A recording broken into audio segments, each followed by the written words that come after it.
everybody. I'm Nicky Trendz. And I'm Manny Oso. And you guys are listening to Bubble Bath Stories. And we have a very special guest with us this week. Special guest, please introduce yourself. Hi there. My name is Shael Norris. And Shael, please tell us a little bit about what you do for a living.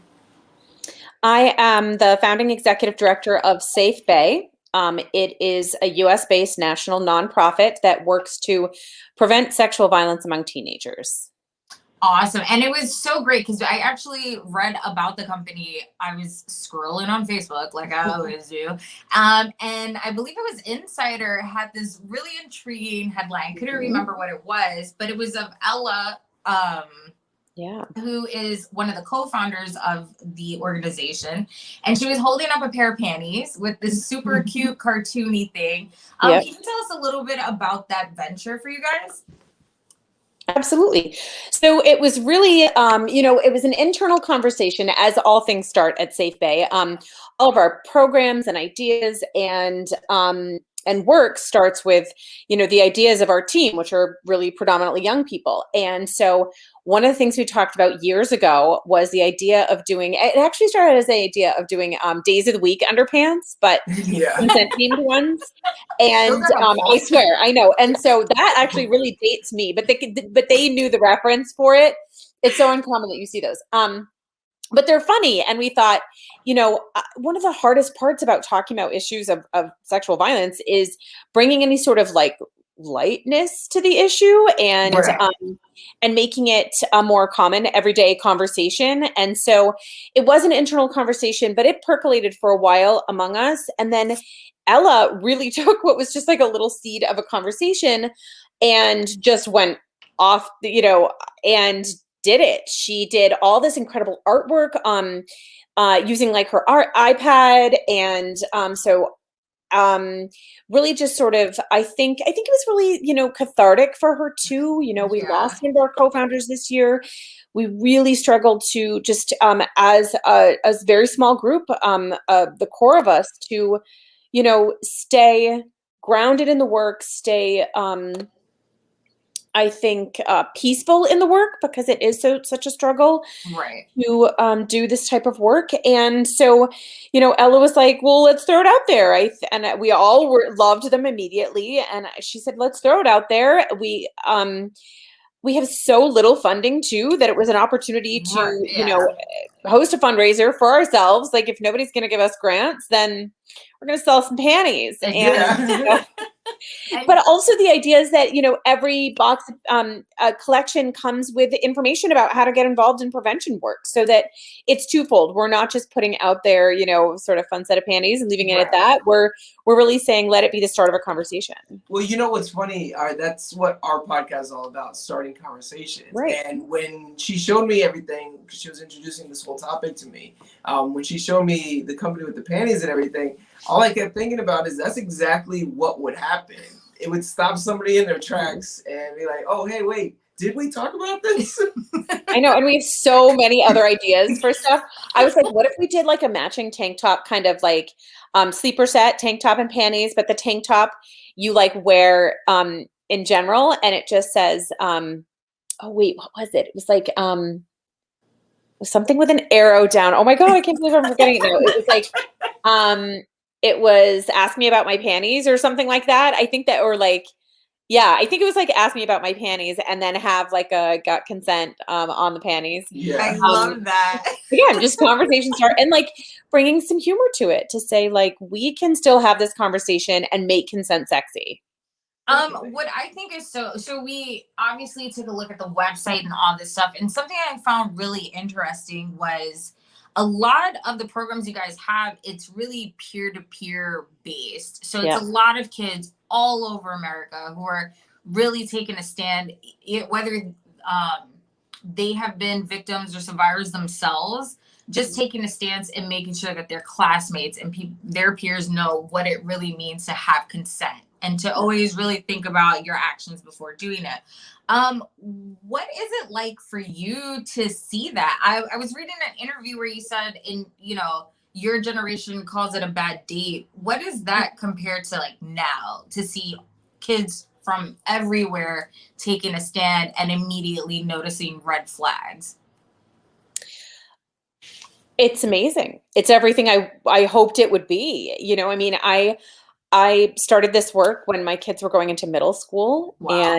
and I was like looking around going, okay, this is like next level mom stuff that I haven't dealt with. And you know, and I started anti-violence work when I was a little bit older than Ella was when we started SafeBAE. And you know, I was really given a gift by a group of incredible people who taught me how to be an activist and taught me how to be like a radical anarchic um, activist who does not believe in anything shy of the responsibility of the next generation of activists. So, you know, one day I woke up when I was 40 and I had kids going into middle school, and I was like, I have to do what was done for me. Yeah. Okay. And that's create opportunities for kids to have a voice, to lead, and to really inspire change. And I think I have a really bizarre capacity to sort of see the future in that way. Like,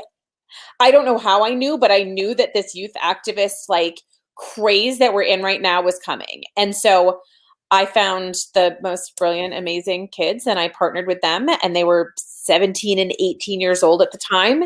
And I said, I know you don't know me, but you want to do a project together. And so, you know, they were all the subjects of the Netflix film Audrie and Daisy. Okay. I knew that film was going to be a tremendous opportunity just to break open the conversation in high schools and middle schools where it had been and continues to be, but had been extremely taboo. And you know, but that was before climate change kids. That was before, you know, gun control kids. And I think, you know, just really saw this group of kids as an incredibly inspiring group of kids to me, and wanted to say, okay, if I'm going to be this person, if I'm going to be this middle-aged white lady Yeah. in this space, I'm going to create opportunities for kids to be radical and to be leaders. And I won't use my influence and you know, and career gifts to do anything less than that. So it, to me, what it's like is, you know, I say this to my daughter all the time, who's really involved in our work. I may not live to see the true legacy of my work, but it's coming. And my grandkids will have an entirely different life than my generation did. But I also take the weight of it so seriously. I'm leading a group of kids. Yeah. And the gravity of that, and the gravity of what's lost if we don't. Yeah. I lost a kid this year. So And it's a big deal to me. I get up every day and I say, we're doing this work because I'm not losing another.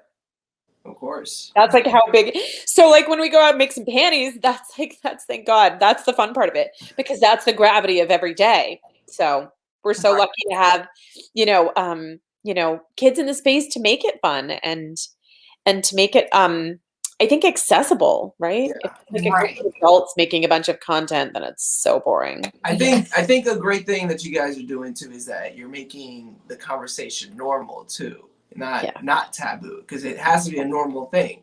I read in there on the website that you guys put down that the presence of a bystander is 44% less likely for something to be completed. Yeah. So what I was wondering is, what do you guys teach people as far as effective and safe ways for bystanders to intervene? Well, I think one of the things that we learned in that first year of touring to schools is that even with some of the, you know, messaging and stuff that was out there and resources that were out there, kids were still by and large seeing bystander as being aggressive, right? Either verbally aggressive or physically aggressive. And we were like, that makes it so unapproachable. Right? It's very hard to picture yourself like walking up to somebody and being like, hey, pal, and you know, intervening like that. Like, people aren't doing that. It's not realistic, right? Yeah. I mean, some people can, but that's also can be dangerous. Yeah. So we just said, we're going to create, and this is again where you can have a little humor. We're going to create all kinds of conversations around distractions. That's all. Just, you know, Ella actually made spearheaded an entire project several years ago, which is a bystander intervention video that we did called Game On. And one of the ways in which like a girl intervenes in a situation is by going up to her girlfriend and saying, hey, I have that tampon you asked about earlier. Can we go to the bathroom together? Yeah. Well, nobody's interrupting that, right? So, Yeah. you know, it's a little bit like, tabloid, like, with periods, but we got to find humor wherever we can. Right. And at the end of the day, that's a great way to distract a situation that most people aren't going to, ask. No, they're going to be like, okay, bye, so so I'm going to question that. yeah, which is fine. And, I always say like, if it's, let's go take a selfie, if it's, I'm Whatever hungry, let's go get distracts, chocolate, whatever it is, all the examples we used in that video were just distractions, just little distractions, because that way you're diffusing the situation without being aggressive. It's the most approachable and easy way to be a bystander. And, that's all it takes sometimes to just kind of cut that scenario that might be going the right direction and might not be. So you mentioned that you have a daughter. Did you ever find yourself just like, just because, I mean, I've gotten talks like, don't go out after a certain time, always be in pairs, things like that. Do you ever find yourself subconsciously saying these things to your daughter and then going, oh, wait, like, no, that's not the conversation I should be having with you? How do you kind of approach the conversation without it being like cringy for you and your daughter? Oh my God, no, my kids are full immersion. They don't, I have 3 children and they, I mean, and my son is 14 and he's like, Mom, why do you have to be like this? But fun fact, he hasn't watched the Netflix film Sex Education yet, but he is the boy in that film. As it turns out, his friends go to him and ask him questions about consent and sex and like what the deal is. Because we live in a really small town and everybody knows what I do. And my daughter is even more, if you can believe it, even more outspoken than I am. Sued her school last year. It's fine. For violations of Title IX. So I think our conversations are very normalized. I don't really find myself like kind of doing that type of stuff with my kids. But one of the things I say is we have to live in the world we're currently in while building the world we want. So if living in the world that we're currently in means, let's buddy up when we're going out, then that's okay too. But we spend so much time in SafeBAE. As a matter of fact, we just posted something last week that we got laughing so hard about because it was the whole flip the narrative on don't wear a short skirt, carry a rape whistle, blah, blah, blah. So we did this whole 5-series flip on Instagram that was like a great thing that's gone around historically, but travel in packs. If you feel like you're going to rape someone, travel with your buddy so he can help you not rape someone. If you feel like you might rape someone, carry a rape whistle so that you blow the whistle to let people know you're going to rape them. That all makes sense. Yes. We got laughing about that. We could just feel like, blowing the whistle. It's so funny to say that because he actually mentioned something like we were talking about Game On, and he was talking about this. He said the same thing. Well, no, I think we're actually watching the Netflix documentary, with Daisy, Audrie and Daisy, and there was a scene where they were showing news clips. And one of the talking heads on there, he was saying, oh, well, what do you think is going to happen after 11 o'clock? And I look at Nikki and I tell her, wait a second. So you're saying every guy turns into a rapist after 11? Werewolves everywhere. I know. Saying that you yourself also do that. I encourage you to go back and pause. So I know when you're talking about like, in the film, they do this kind of flyover over the houses, and there's like little pop-ups of texts that were actually legitimate texts that Daisy got. And we were pausing those. Yeah. Pause and read Daisy's response. Oh, he did. Savage. Savage. That girl. Yeah. did not take that. I just hate that response when people say that too, because you're basically saying, yeah, it's not a nonsense response. Oh, of course. Like, oh, I'm sorry if rape is caused by short skirts, then why do people in burqas get raped? Like, please don't. Please do not.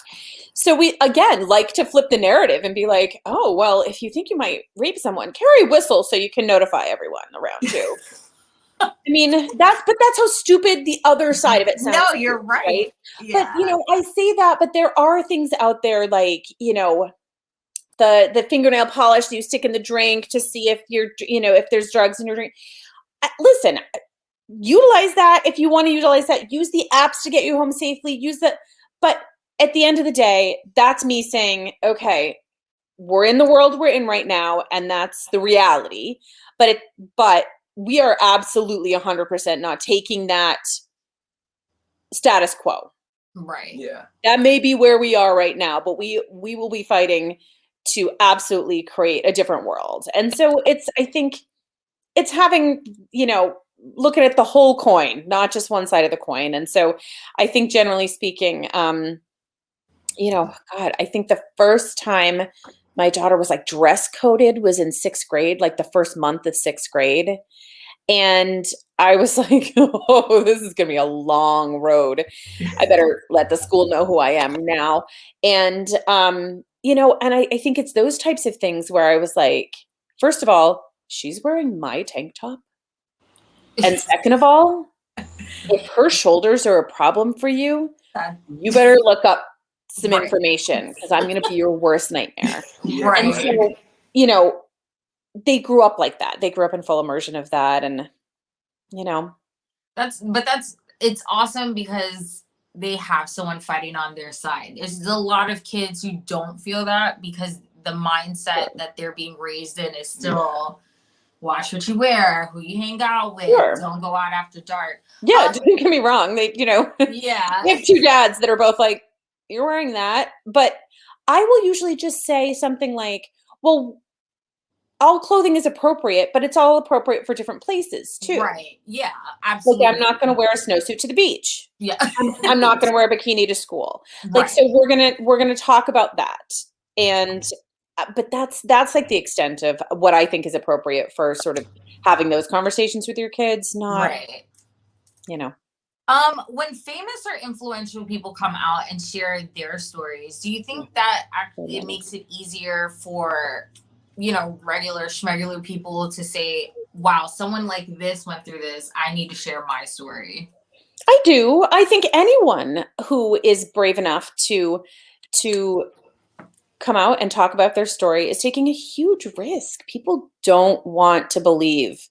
And so I do think anyone, famous or not famous, who is comfortable to whatever degree to share their experience just helps to create a safe space for other people.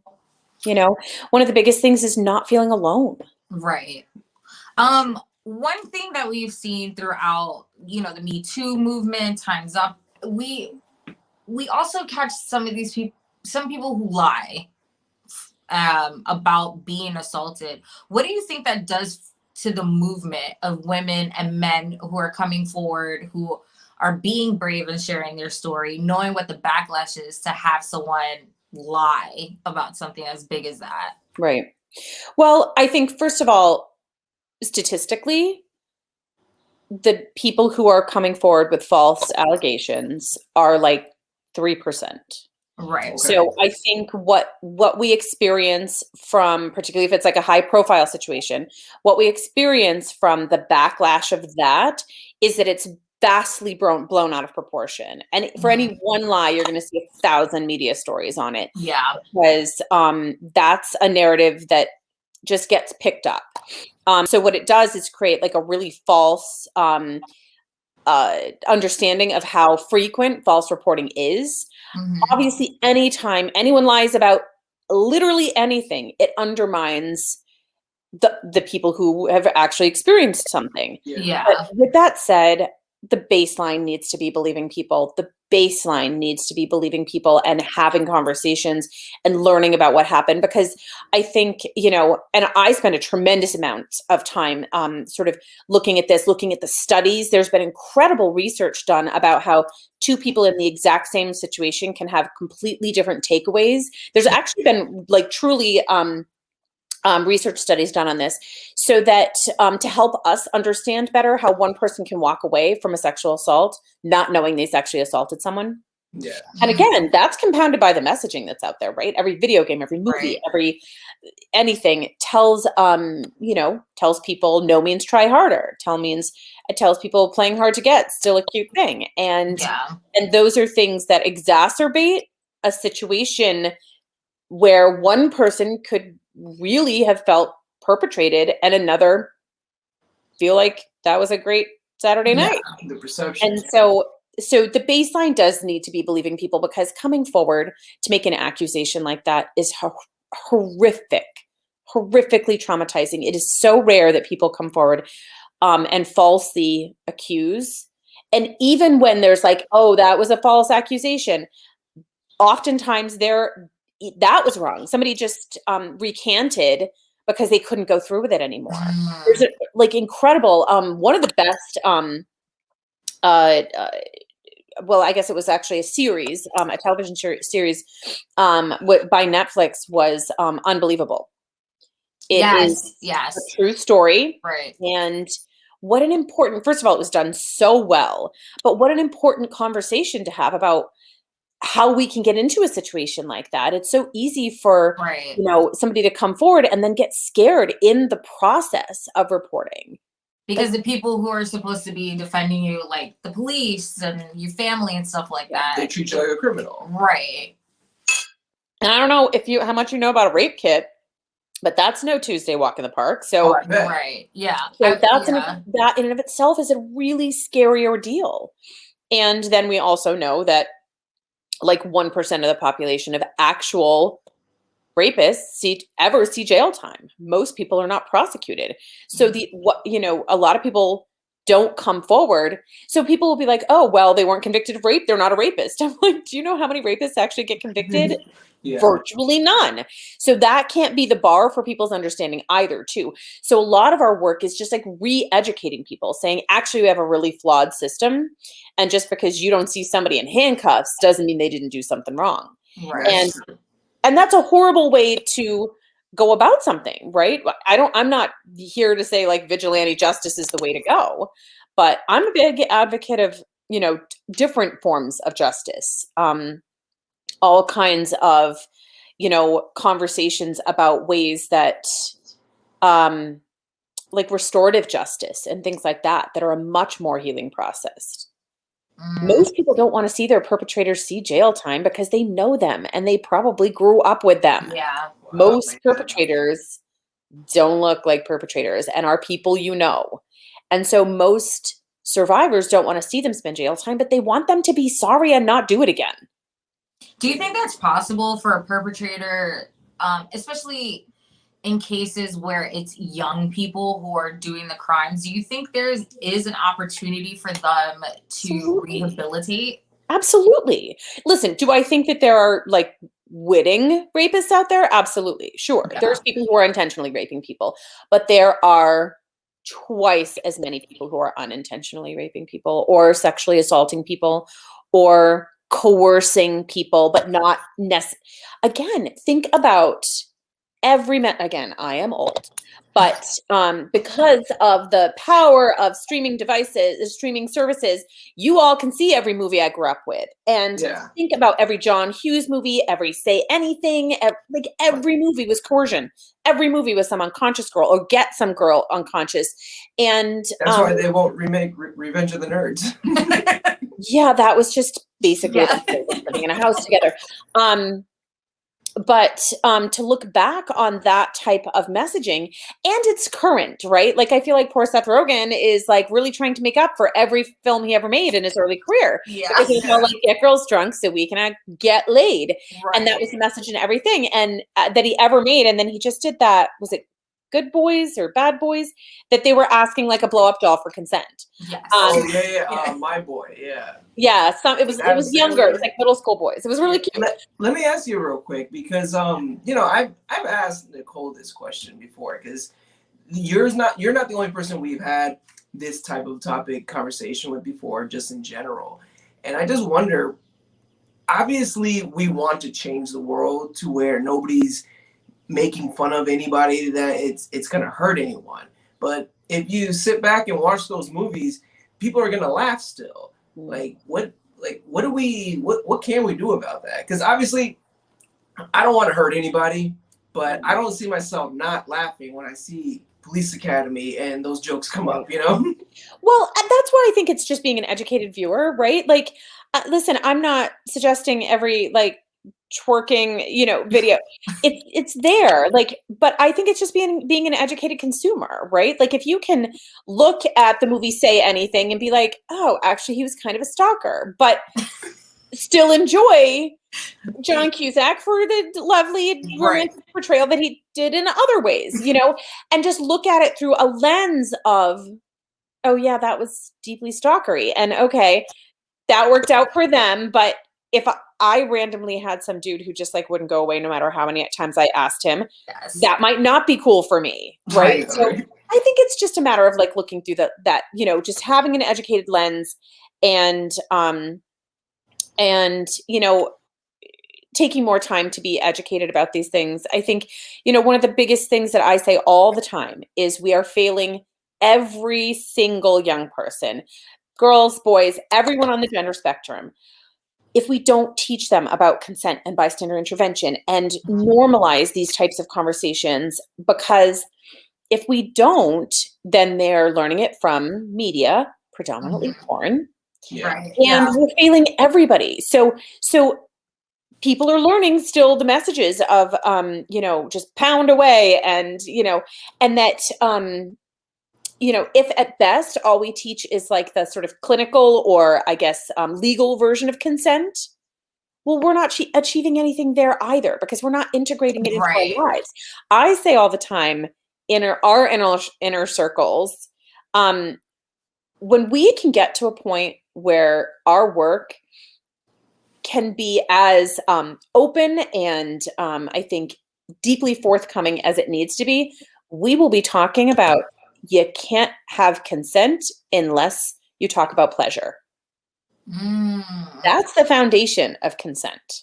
Whether you're talking about intimacy or not, right? Like, truly, like, is everyone having a good time? So if we're having a tickle fight and not everybody's having a good time anymore, then that's not consent. If you are, you know, at a movie and it turns deeply gory and you want out of there, are you having a good time? You can have agreed to go to that movie and then be like deeply not enjoying it in the middle of it and say, I want to go, and back out of it. So consent exists in all of the places of our lives. It doesn't have to be intimate, but when we start talking about intimacy and consent, it's about pleasure. Is the other person in the room with you, or people? Are they enjoying themselves? Yeah. Wow. You don't, I don't think when you hear consent, you don't, it's always awkward when you're having the conversation of consent. And so it's always like, oh, it can be unspoken. It was fine. Like, he gave me a look, or she gave me a look. How do you, what, I guess, is your professional advice of how to make sure that you are getting consent without it, I guess, ruining the mood? Right. But that's why I think it's about pleasure, right? Is it ruining the mood to make sure that your partner's having a good time? Like you like that, right? My dog's having a good time. Come here. Yeah. Come here. Come here. He's gonna make an appearance here. So I think that it doesn't have to ruin the mood to check in and make sure that the person that you're having a good time, or you think you're having a good time with, can very positively confirm that they're having a good time, right? Like, I think everything, you know, everything is done in phases. You know, you don't just leap all the way in, and if you do, you're good in bed. So if you're like checking in, if you're like taking things slow, and you're, you know, and your partner is not matching you in the sort of dynamic that you're in, right? So maybe they're not saying anything, but they're kind of like a little rigid, like, you know, that is when you go, hey, we're not on the same plane here. Right. Stop. How's, you know, where are you with things? Like, what are you into? And again, that's really sexy to be like, what do you like? If you stop and say to somebody, what do you like? It's every woman's dream. Do you think we should be doing it too. We should, like, think that's going to be something more for the next generation of adults, though? Because, I mean, I don't know, just based on the way she asked that, it kind of feels like, I don't know, are us generation adults, like, we're only some of us are going to get into that? The next have to normalize the consent? Is that the only reason that would make it weird is because it's not normal to ask, right? Right. So that's why I think we do have a responsibility within a lot of, like, believe it or not, a lot of our learning comes from media. Yeah. So we got to start depicting really sexy consent getting in media. Yeah, every right. film. They put it on SNL, right? Yeah. Like, so, and I do a lot of these have a lot of these conversations. Normal People, I think, is on Hulu or Amazon. Very sexy consent getting in that. There's a lot of stuff out there that actually, I think, but again, I think once we see it in everyday life, and once we start to see those, you know, that sort of Hollywood depiction of sexy consent, we'll get it in our heads a little bit more, right? Like, you're not going to do a PSA on, like, how sexy get consent, and I'm certainly not going to be walking into high schools with that. Well, I would be. I just might not be invited. Just have to break through to do it. Hey, for the if it were up to me, that's what we'd be doing. Sign contracts for the abstinence day. I think it's like, it's just a matter of us seeing more of it, and, you know, and it just becoming, and I don't know that we have to wait a whole generation, but, you know, I guess most people much older than me don't really know how to use a remote control anyway, so it's fine. But maybe the women do. Well, thank you so much for joining us. SafeBAE.org. Please tell us, I know you guys have a virtual summit coming up, so tell us a little bit more about that. We just did it. Yes, actually, that's okay. Well, we did one last year. We did one this year. I'm sure we'll be doing them in the future. I'm not planning an in-person summit until the coast is long clear.